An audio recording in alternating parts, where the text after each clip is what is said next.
izin menjawab ya Bu. Silakan. Ini bacain studi kasus dulu ya. Iya. Ya. Bentar, saya buka studi kasus dulu ya Bu.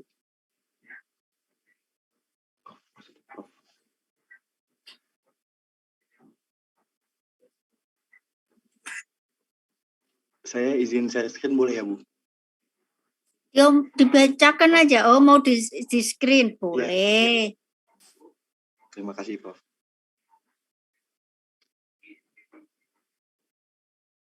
Assalamualaikum warahmatullahi wabarakatuh. Izin membacakan studi kasus terlebih dahulu. Jadi studi kasusnya kemarin dikasih di perusahaan penerangan dengan jumlah karyawan untuk wilayah kota X sebanyak 200 karyawan dengan shift 3 shift, yaitu jam 7 pagi sampai jam 3 sore, jam 3 sore sampai jam 9 malam, jam 9 malam sampai jam 7 pagi. Untuk karyawan tetap yaitu pada administrasi atau kantor, kemudian karyawan lapangan yang mengalami shift dalam kasus setahun terakhir, ada laporan 27 kasus tersengat listrik. Satu perbaikan pada Gardu X. Semenjak karyawan tersebut tersengat listrik, metabolisme organ karyawan tersebut merasa aneh, baik fungsi jantung kemudian abdomen. Pencernaan juga tidak normal, kebiasaan BAB tiap pagi setelah mengalami kecelakaan adalah 3 kali sehari. Sering mengalami demam, hasil dari general check up, karyawan dinyatakan normal, baik-baik saja, hanya ada peningkatan sedikit pada cek darah lengkap. Di sini saya akan mencoba untuk memberikan eksplanasi bagaimana hal itu bisa terjadi dari apa yang saya ketahui dan apa yang saya observasi. Jadi di sini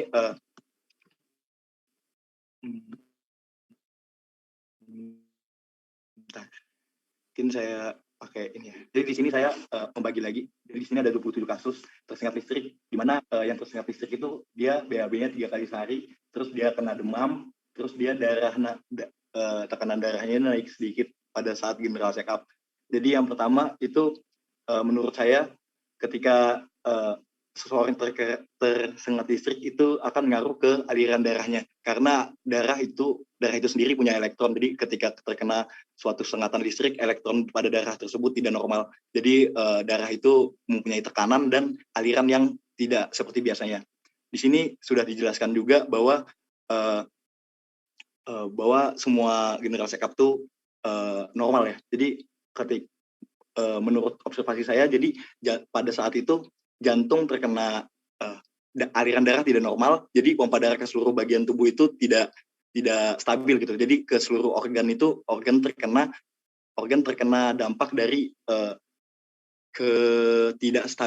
ketidaknormalan aliran darah tersebut. Jadi ketika seseorang itu tersentrum, hal itu menyebabkan adanya kerusakan pada organ tubuh yang berfungsi untuk metabolisme dari karyawan tersebut. Jadi ada 2 kemungkinan menurut saya dari apa yang saya observasi.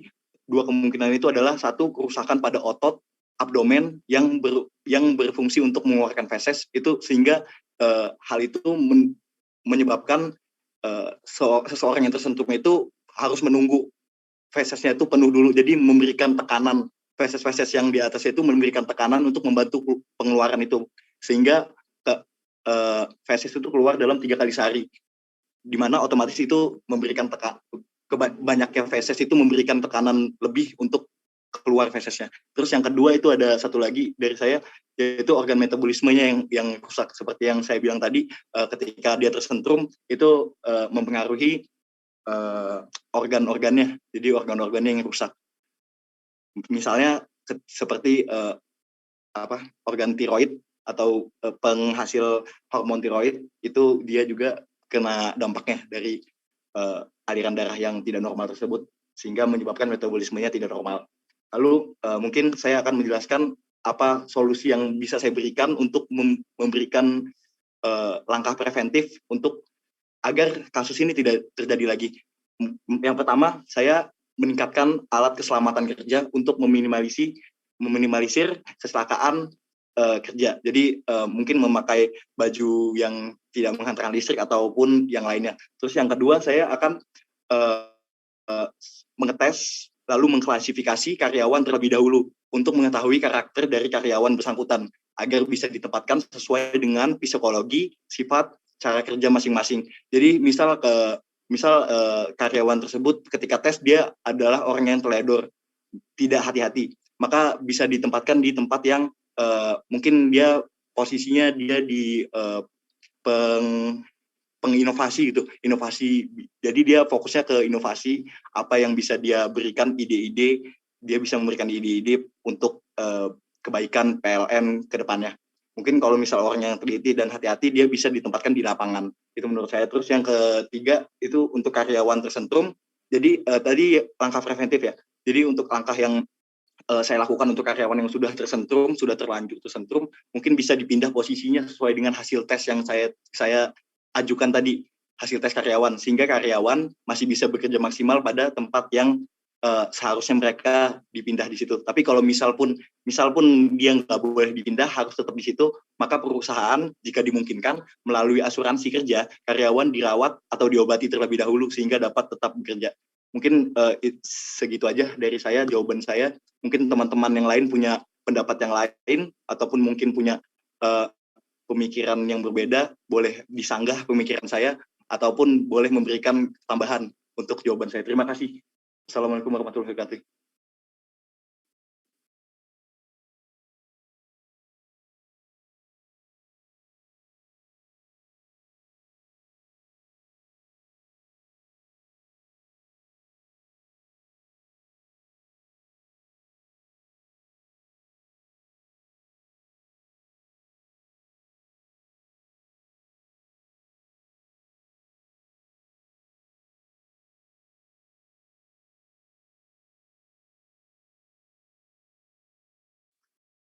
Oke, silakan nak lanjut. Yang pertama Dayin, kemudian nanti dilanjutkan nak Bayu, kemudian nak Dila, kemudian nak Arta. Ya, silakan.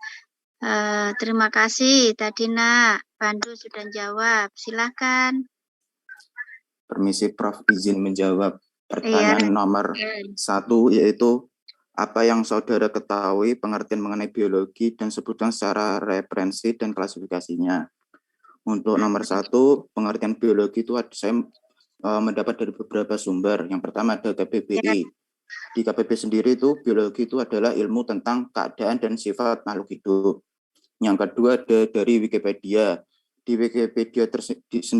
Wikipedia sendiri, biologi itu artinya kajian tentang kehidupan dan organisme hidup, terstruktur, fungsi, pertumbuhan, evolusi, persebaran, dan taksonominya. Saya juga mencari pengertian biologi dari beberapa para ahli, yaitu pertama ada Suwarno. Suwarno mendefinisikan biologi sebagai cabang dari ilmu pengetahuan alam yang khusus mempelajari tentang makhluk hidup. Kedua, saya mengambil dari Orman Karmana mengenai biologi, yaitu ilmu yang dapat menunjang ilmu-ilmu lainnya dalam memecahkan suatu permasalahan. Untuk klasifikasinya saya hanya mengambil beberapa saja, yaitu ada anatomi itu mempelajari struktur tubuh, fisiologi mempelajari tentang fungsi alat-alat tubuh, ada higiene yaitu cara dan aturan hidup, ada histologi, struktur dan fungsi jaringan. Prof, permisi Prof. Ya, ini lanjut. Jawabnya boleh semuanya apa satu-satu? Oh, boleh nak langsung semua juga boleh, malah bagus. Silakan. Terima kasih Prof. Untuk soal nomor 2, sebutkan fungsi dari organ baik dari kardiovaskular, darah, dan sistem endokrin pada pasien tersebut. Untuk soal nomor 2, yaitu tentang organ kardiovaskular, yaitu untuk fungsinya itu mengalirkan darah ke seluruh tubuh. Untuk darah yaitu alat pengangkut hormon, air, nutrisi, dan gas pernafasan. Untuk sistem endokrin yaitu mengatur berbagai fungsi tubuh melalui pelepasan hormon. Untuk soal ketiga, ini saya mau menerangkan masalahnya dulu, Prof. Yaitu kan Iya. ini kan di studi kasus kan tuh ada mengenai keluhan mengenai jantung, abdomen, perut, pencernaan, dan demam dan BAB 3 kali. Menurut saya itu karena kan habis tersengat listrik itu terjadi gangguan terhadap sistem saraf, terutama sistem parabosat, yang akhirnya berdampak pada komunikasi antara organ satu atau sistem endokrin yang apa ya, informasi yang kurang, yang terganggu gitu, terganggu. Lah, untuk mengenai kenapa ada demam, itu menurut saya terjadi gangguan terhadap sistem pengangkutan atau darah ya. Karena di sini di studi kasus sendiri yang mengenai pengecekan darah secara lengkap itu terjadi kenaikan darah sedikit. Menurut saya itu yang terjadi kenaikan itu pada bagian trombosit. Karena kan pengecekan darah lengkap tersendiri ada beberapa yang dicek, ada HB, HT, trombosit, eritrosit, leukosit, dan gula darah. Dan menurut saya terjadi kenaikan trombosit yang akhirnya berpengaruh terhadap, kan kalau trombosit terlalu tinggi, yang saya cari di internet mengakibatkan penggumpalan darah yang berdampak pada tadi organ kardiovaskular atau yang melarikan darah akhirnya tersumbat, yang akhirnya akan mengganggu sistem komunikasi dari tubuh sendiri, yang akhirnya akan mengakibatkan beberapa gangguan seperti tadi ada pencernaan, demam, BAB 3 kali itu karena sistem komunikasi yang terjadi gangguan karena faktor tersebut. Untuk cara mengatasinya, yaitu yang pertama menurut saya itu untuk menggunakan alat pelindung dengan ketat yang mempunyai sifat isolator terhadap listrik. Jadi untuk mencegah terjadinya kejadian yang sama, kita harus siap dengan alat pelindung sehingga tidak memperparah keadaan sebelumnya. Yang kedua adalah memperlancar pembuluh darah dengan berbagai cara, yaitu dengan cara misalnya makan dengan sehat, sering berolahraga, atau kalau misalnya karyawannya merokok itu harus berhenti dulu. Dari saya segitu, Prof. Terima kasih, kalau. Terima kasih, Nak Dayin, sangat komplit sekali. Silakan selanjutnya tadi. Izin menjawab, Prof. Perkenalkan, nama saya Bayu. Apabila suara saya ada putus-putus, ntar maaf ya, Prof. Jaringan juga rada-rada buruk. Di sini saya mencoba untuk menjawab yang pertanyaan yang nomor 3, di mana apa rekomendasi saudara untuk meminimalkan risiko dan bahaya akibat tersengat listrik tersebut, agar karyawan bisa bekerja dengan baik tanpa harus dipindahkan atau dikeluarkan dari perusahaan tersebut. Nah, menurut saya itu saya pikir itu ada terjadi 2 kemungkinan. Yang pertama, karyawan tersebut mengalami suatu penyakit, itu bukan penyakit, lebih tepatnya kayak gangguan. Itu namanya kalau bisa disebut tuh seperti trombus. Trombus itu mirip seperti aterosklerosis, di mana pembuluh darah itu tersumbat. Jadi karena pembuluh darah tersumbat, maka kan tadi dijelaskan bahwa karyawan itu sering mengalami demam, terus juga pencernaannya juga tidak normal, terus fungsi jantungnya juga tidak normal. Nah, mengapa saya bisa memikirkan kemungkinannya terjadi gangguan trombus tadi? Karena darah itu merupakan alat transportasi dalam tubuh. Jadi jika berhubungan dengan saluran pencernaan, tentu fungsi darah sangat berhubungan erat. Nah, kenapa? Karena jika aliran darahnya tersumbat atau terhambat, maka transportasi nutrisi dari tubuh dan dari jantung yang kita makan ke organ pencernaan itu akan terhambat. Nah, menurut saya seperti itu. Nah, kemungkinan yang kedua itu adalah dijelaskan bahwa karyawan merasa aneh baik fungsi jantung dan abdomen ya.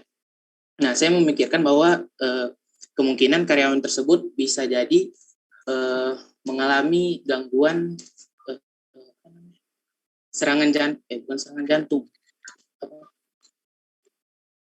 bahaya penyakit jantung, karena penyakit jantung itu gejalanya salah satunya adalah meningkatnya detak jantung. Nah, kenapa saya memperkirakan itu? Karena di studi kasus tersebut dijelaskan bahwa setelah mengalami kesentrum listrik, pasien tersebut BAB tiap pagi menjadi 3 kali sehari. Nah, itu merupakan peningkatan dari metabolisme tubuh. Kenapa saya mikir gitu? Karena jika jantung memompa darah lebih cepat dari biasanya, maka aliran darah ke tubuh juga semakin cepat. Nah, itu sangat berhubungan sekali dengan metabolisme tubuh. Jadi apabila metabolismenya kencang, maka kemungkinan BAB-nya yang terjadi bahkan lebih sering. Nah, itu juga sangat berhubungan. Nah, juga tadi terjadi tekanan darah juga ada naik. Nah, itu kenapa? Karena udah detak jantungnya juga udah kencang, terus juga tadi ada gangguan di pembuluh darahnya, maka terjadi tekanan darah yang tinggi. Karena seperti misalnya belajar fisika, apabila tekanannya kencang terus ada lubang yang dilewati yang kecil, maka tekanannya kan jadi lebih besar. Nah, menurut saya seperti itu, Prof. Nah, untuk rekomendasi saya lebih merekomendasikan biar gimana karyawan itu tetap bisa menjalankan aktivitasnya sehari-hari. Nah, saya tadi dapat dari Google tuh cara-caranya biar dia tetap bisa sehat seperti biasa walaupun sudah terjadi penyakit tadi. Mungkin jika karyawannya merokok, mungkin bisa berhenti merokok, terus juga bisa mengendalikan tekanan darah. Misalnya juga dari cara makannya tuh, misalnya kalau dia sering makan yang berminyak, itu otomatis bisa jadi menimbulkan sumbatan dari pembuluh darahnya. Nah, sebaiknya karyawan tersebut juga memperhatikan makanan yang dicernanya. Terus kemudian juga aktif berolahraga, karena aktif berolahraga ini bisa itu membantu memperlancar aliran darah, karena itu kan sangat berhubungan sekali dengan jantung. Karena ketika kita berolahraga, maka jantung kita tuh akan terpacu, jadi aliran darah kita jadi lebih lancar. Nah, kemudian yang terakhir itu ada menjaga berat badannya agar tetap ideal. Menurut saya seperti itu, Prof. Terima kasih. Mohon maaf apabila ada kesalahan. Bagus sudah, Nak Bayu. Selanjutnya silahkan. Izin menjawab, Prof. Saya Dila. Di sini sebenarnya saya yang dijelaskan teman-teman sebelumnya sudah sangat lengkap. Namun di sini saya akan memetakan apa yang teman-teman jelaskan melalui pathway-nya. Saya izin share screen ya, Prof. Boleh, silakan.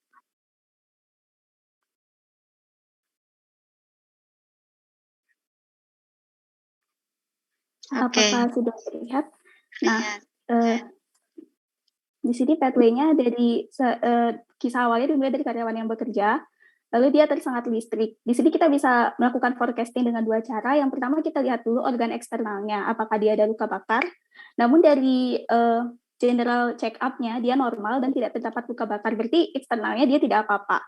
Kita langsung lanjut ke organ internalnya, di sini di mana difokuskan ke soal profesor sendiri, di mana profesor memfokuskan kita untuk memperhatikan dari segi kardiovaskular, darah, dan endokrin. Namun di sini saya mendapat tambahan di bagian organ otot.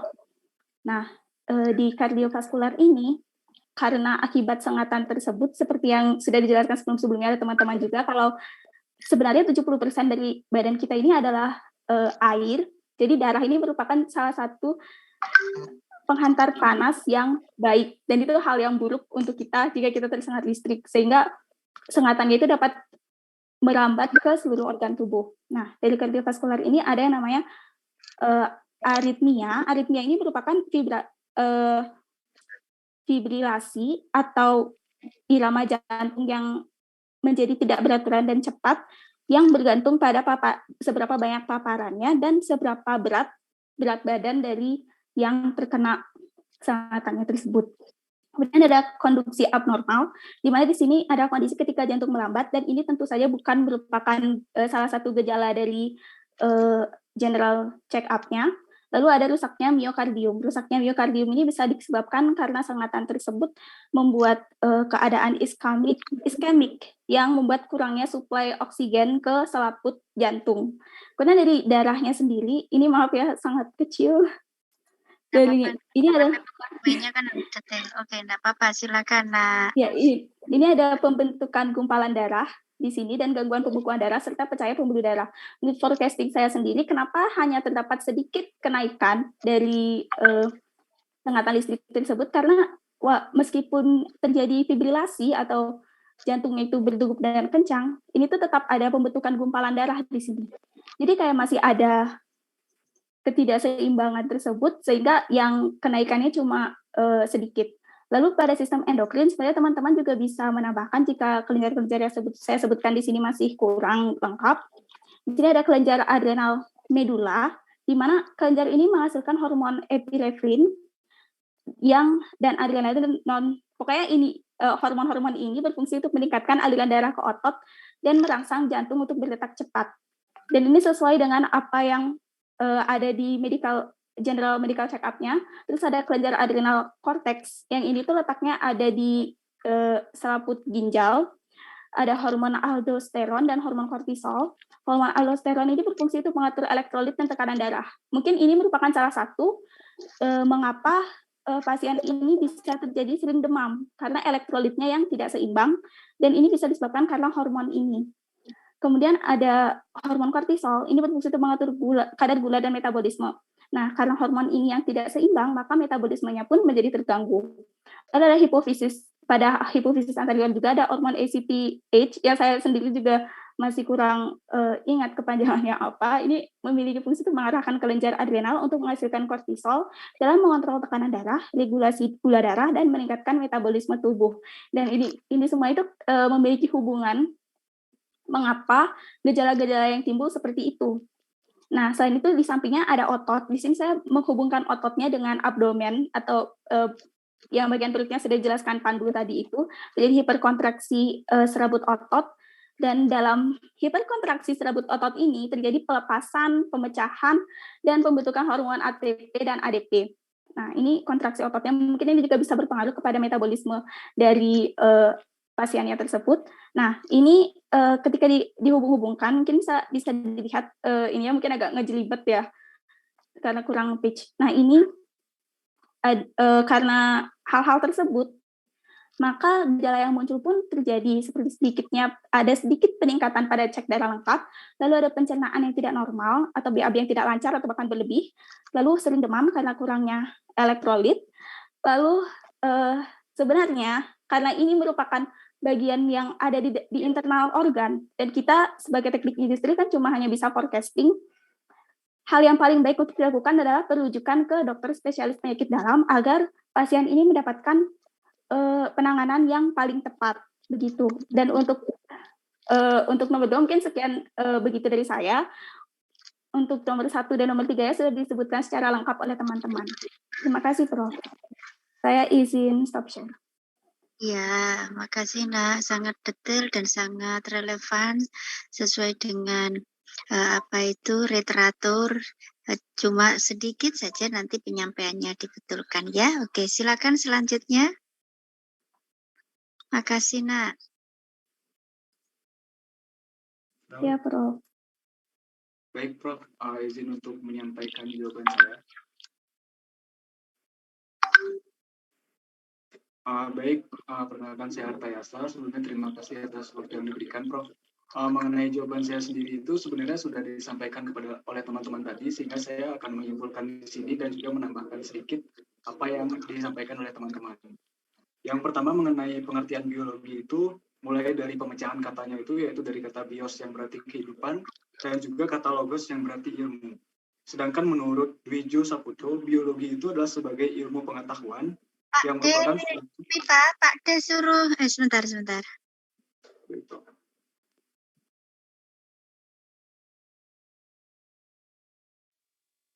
Oke, nak lanjut. Maaf. Baik, Prof. Sedangkan menurut Dwijo Saputro sendiri, biologi sebagai ilmu pengetahuan yang merupakan suatu disiplin yang tersendiri yang pendekatannya menggunakan suatu metode, yaitu metode ilmiah. Sedangkan mengenai yang kedua, yaitu pengaruh dari tersengat listrik tersebut terhadap pekerja tersebut, menurut Yoga Tris Supriyanto dari 2016, yang saya dapat dari jurnal biologi juga, yaitu di mana arus listrik ketika tersengat tersebut akan berpengaruh ke neuron dan juga elektron dalam darah, sehingga pengaruhnya tersebut akan berdampak pada otot jantung. Ketika aliran listrik tersebut mempengaruhi otot jantung, maka detak jantung akan terasa semakin cepat. Nah, detak jantung yang semakin cepat ini akan memacu peredaran darah semakin cepat pula, sehingga ketika dicek atau melakukan check up, maka peredaran darah kita meningkat atau tekanan darah kita akan mengalami suatu peningkatan. Nah, seperti yang saya katakan tadi, bahwa arus listrik tersebut berpengaruh pada neuron atau saraf di otak kita.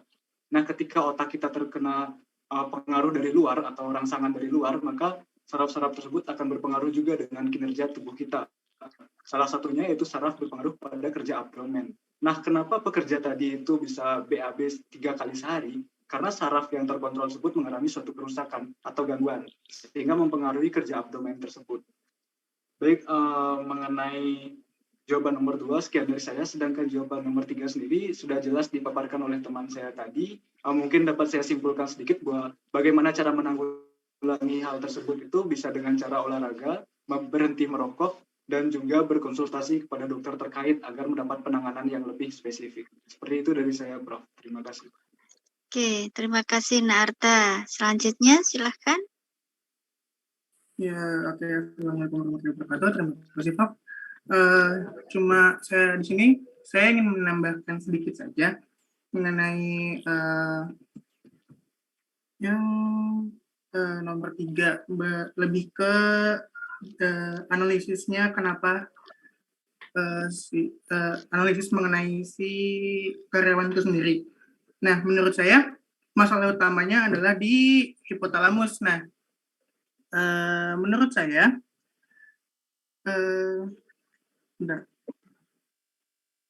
karyawan ini tersengat listrik dan dampaknya tersengat listrik itu langsung ke hipotalamus, terus menyebabkan hipotalamus tersebut mengalami gangguan. Nah, di sini yang saya dapat, hipotalamus adalah kelenjar di otak yang mengontrol sistem hormon. Lalu hipotalamus ini melepaskan hormon ke bagian lain dari otak disebut kelenjar pituitari yang mengirim hormon ke berbagai organ tubuh. Nah, kalau hipotalamusnya terkena gangguan, maka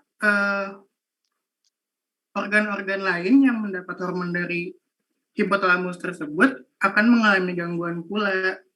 Jadi akhirnya kalau yang saya dapat, gangguan pada kelenjar hipotalamus dapat menyebabkan sejumlah penyakit, diantaranya hipopituitarisme dan diabetes insipidus.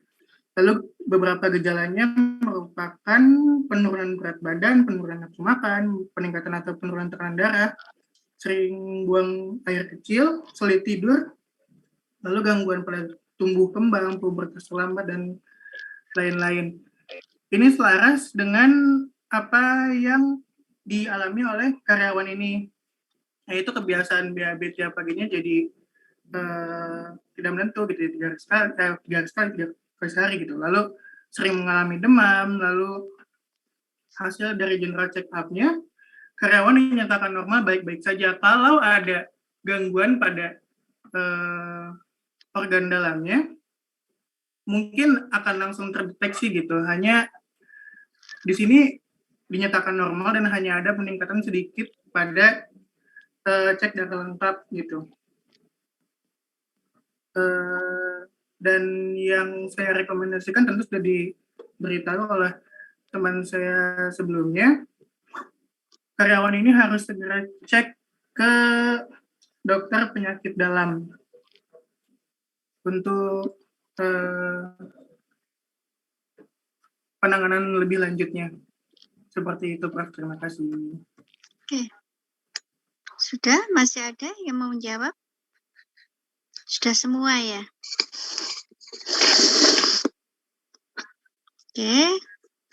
Kalau memang sudah semua. Oke.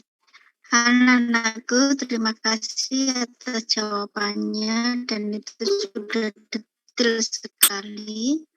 Perlu dipoinkan tata cara berkomunikasi. Jadi, ketika saya membahas, aku nanti anakku semua mata kuliah, ketika menjawab harus poinkan ada 3 hal, yaitu dari segi human. Nah, segi humannya adalah dia kesetrum ya toh gitu. Terus kemudian dari segi environnya, bagaimana dengan lingkungannya. Nah, karena di sana juga ada mata kuliah biologi, itu juga meliputi adanya faktor fisik, biologi ya toh. Nah, di biologi sendiri ada beberapa faktor begitu. Terus kemudian daya berasal dari lingkungan. Terus kemudian tool, sarana dan prasarana. Nah, bisa juga misalkan mohon maaf peralatannya tidak maksimal, tidak safety, sehingga seseorang itu tersengat listrik dikarenakan pegangan atau apanya itu tidak bagus, atau safety bag-nya harnessnya tidak bagus atau seperti apa. Nah, begitu. Jadi anakku tentukan 3 hal itu dulu, kemudian proses. Nah, prosesnya ini yang telah anakku jawab, salah satunya dengan adanya pathway, ya, flowchart urutan-urutan itu. Kemudian yang dijawab mulai dari siapa tadi, dari yang pertama sampai yang terakhir ya, kan banyak, alhamdulillah. Itu sudah sangat bagus, tinggal dikolaborasi saja. Berikutnya adalah ketika anakku memberikan rekomendasi. Nah, rekomendasinya juga harus disesuaikan dari human-nya dulu. Berarti adanya apa? Mungkin dia juga harusnya dari pihak perusahaan harus memberikan training untuk menambah skill, misal. Terus kemudian yang kedua, pihak manajemen baik dilihat apakah karyawan yang hasil dari general check up, semua karyawan baik lapangan, fungsional, dan struktural itu seperti apa. Apakah perlu di rolling? Bisa juga yang tersengat listrik ternyata dia sudah rabun atau matanya enggak begitu jelas begitu, sehingga dia salah pegang atau apa, ya itu. Terus kemudian apakah dia sudah lelah, apakah kena shift pagi, apakah kena shift siang, shift malam. Nah, dari situ kemudian selanjutnya adalah dari enviro lingkungan. Apakah waktu hujan? Nah, apakah waktu hujan juga nekat atau seperti apa berarti PPI-nya, protective personal equipment-nya, APD-nya. Terus kemudian kalau dari tool-nya bagaimana langkah-langkahnya. Nah, kemudian kalau dari human didetailkan dengan bagaimana metabolisme sirkulasi, peredaran darah, juga kemudian dari adanya kardiovaskuler, kemudian torak, dan lain-lain. Ketika ada respon, yaitu kesetrum itu bagaimana dengan syarafnya, sehingga sampai adanya perubahan, yaitu BAB 3 kali, padahal kan biasanya normal itu sekali gitu ya. Nah, artinya apa? Memang bagaimana perlakuan atau metabolisme dari kesetrum itu adanya elektron sehingga sampai kemudian menerjemahkan syaraf kita, artinya ada something wrong begitu. Kadang ketika kita habis operasi misalkan jarinya sudah nyambung, ketika sarafnya ingin menggerakkan ini, ternyata yang bergerak ini. Nah, itu kan artinya ada hal yang dari saraf yang tidak sesuai, ya kayak sama dengan kayak anak-anakku kalau di engineering adalah kabelnya hijau mau diluruskan ke kuning, ya mesti nggak nyambung kan begitu ya. Nah, itu yang disampaikan dan itu sudah literatur anakku sudah cocok. Jadi saran saya, definisi biologi yang secara detail itu seperti apa. Kemudian di sana anakku pilih salah satu saja definisi biologi yang sesuai dengan kasus tersebut. Nah, itu sudah ya.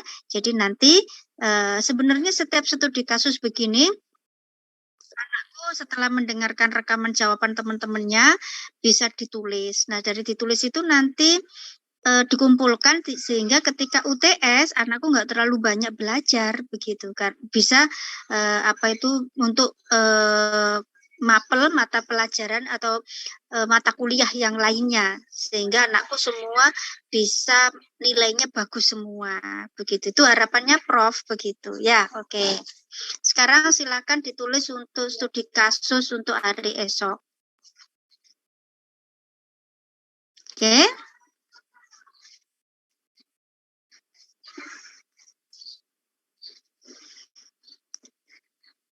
Sebuah industri dengan skala ekspor impor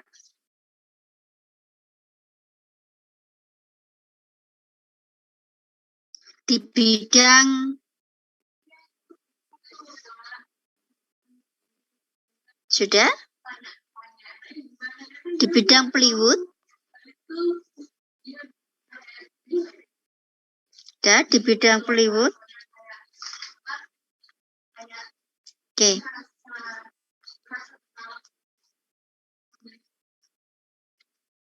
Ya, dengan jumlah karyawan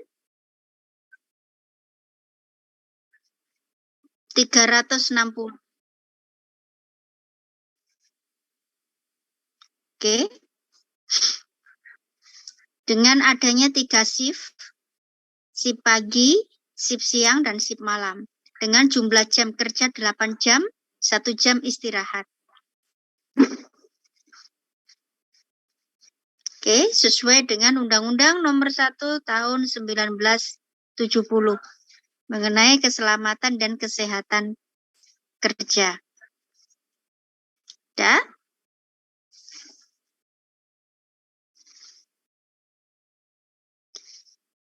Hasil dari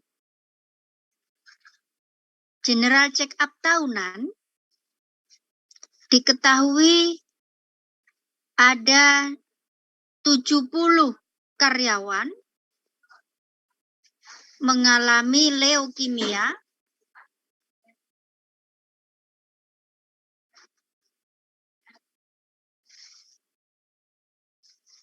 ya. Kemudian 45 mengalami anemia,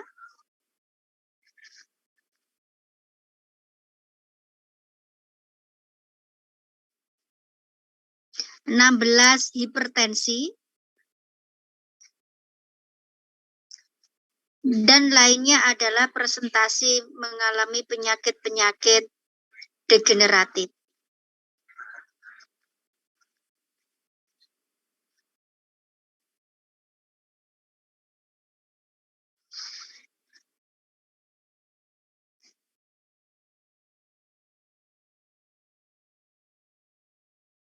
Sudah?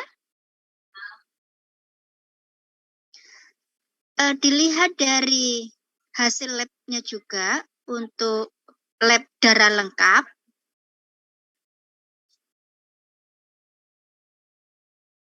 Sangat bervariasi.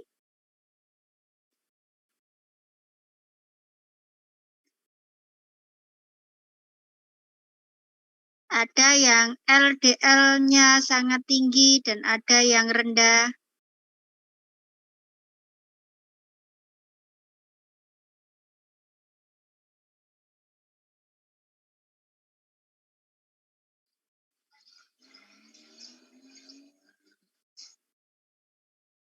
Sudah?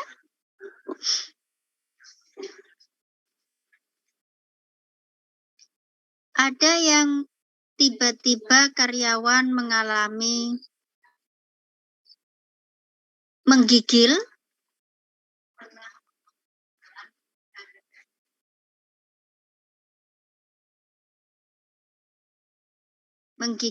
begitu. Ada yang sampai mengalami muntah darah. Oke.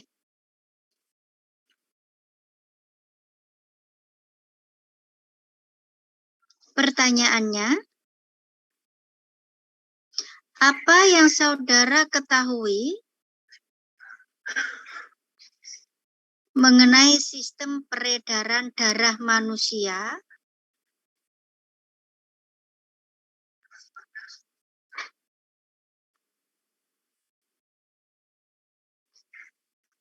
dan bagaimana standar di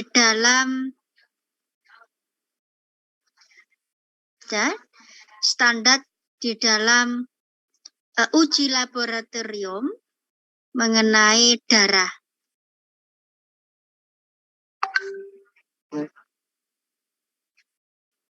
Yang kedua,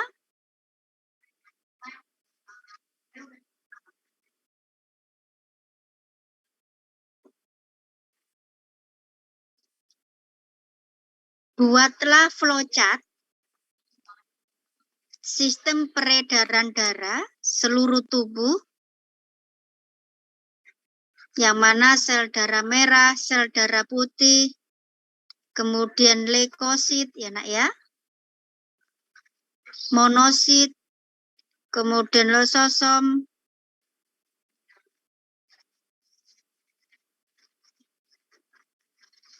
limfosit,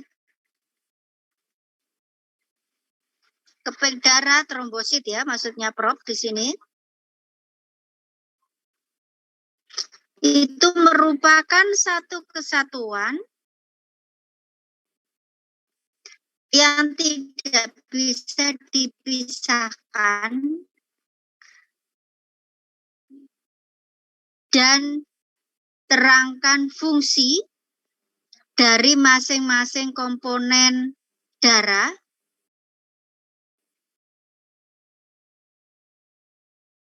ke seluruh tubuh. Karena kan fungsi darah sendiri itu kan sebagai pengangkut ya nak ya, dia ya, ke seluruh tubuh begitu. Jadi ke seluruh tubuh itu kemana saja Prof merupakan alat peredaran darah, ya bisa ke ke jantung, kemudian ya seluruh tubuh. Anakku bisa menerapkan onderdil di dalam tubuh organ manusia. Yang ketiga,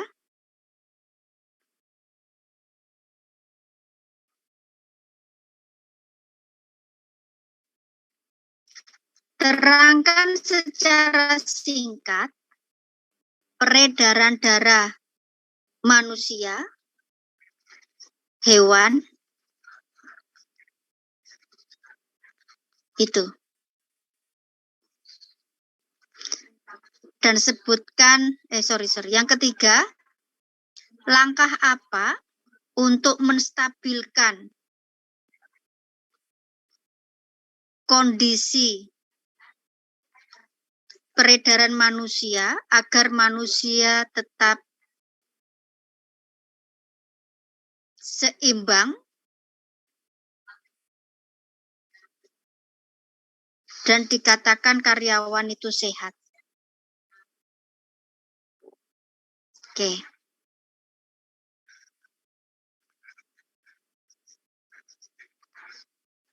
Karena kan di sana kalau hewan kan ada protozoa dan lain-lain ya. Oke. Dan PPT sudah saya kasihkan. Ada pertanyaan anakku? Nggak ada. Ya wes, kalau nggak ada kita akhiri kuliahnya. Sudah hampir 1 jam ya kuliahnya. Kamu mau nanya apa lagi Bayu? Ya itu Bayu ya yang tanya itu ya. Atau yang tadi, sisa tadi. Izin bertanya, Prof. Oke, silakan. Itu tadi soal nomor 3 tuh ada terangkan secara singkat peredaran darah manusia dan hewan. Terus yang langkah apa itu berarti soal nomor 4 ya, Prof? Oh, tadi sudah 3 ya? Iya, Prof.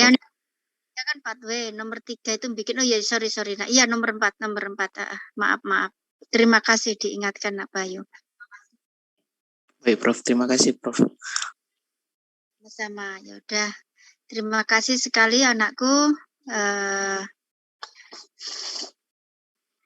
Jalani pelan-pelan saja. Karena semua manusia memang untuk bersusah-susah ya.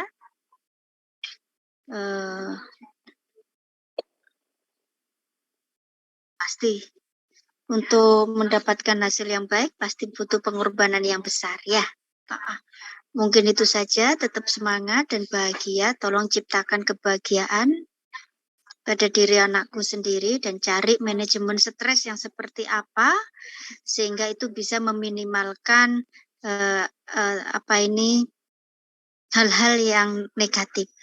Jadi tetapkan menambahkan imunitas dalam tubuh kita, apalagi pada musim-musim Omikron begini, aura positif dalam tubuh kita, selalu aura positif dengan kita selalu berpositif thinking dalam segala hal. Dengan cara apa? Yaitu selalu mensyukuri apa yang ada, gitu ya nak ya, dan buatlah bahagia. Mungkin itu saja saya akhiri, mohon maaf atas salah dan khilaf. Tetap semangat. Salam untuk kedua orang tua kalian. Salam dari Prof. Solihah, begitu. Salam hormat. Terima kasih karena telah melahirkan, telah mendidik, merawat, dan penuh kasih sehingga anak-anakku seperti sekarang. Ya, mungkin itu saja. Saya akhiri. Wabillahi taufiq wal hidayah. Assalamualaikum warahmatullahi wabarakatuh. Selamat Waalaikumsalam. Terima kasih Waalaikumsalam warahmatullahi wabarakatuh. biasanya. Terus kemudian laporkan pertemuan berapa yang hadir dan tidak, begitu ya. Topiknya apa ya Kak, biasanya itu maksudnya yang kamu kirim itu adalah dijadikan satu dengan absennya itu, begitu ya, biar enggak terpisah, karena itu langsung saya simpan, karena apa yang Nak Ayu foto pun saya juga punya dokumennya, jadi kelihatan siapa yang enggak on kamera itu kelihatan. Ya wis Nak, saya tutup, saya izin keluar ya, mari.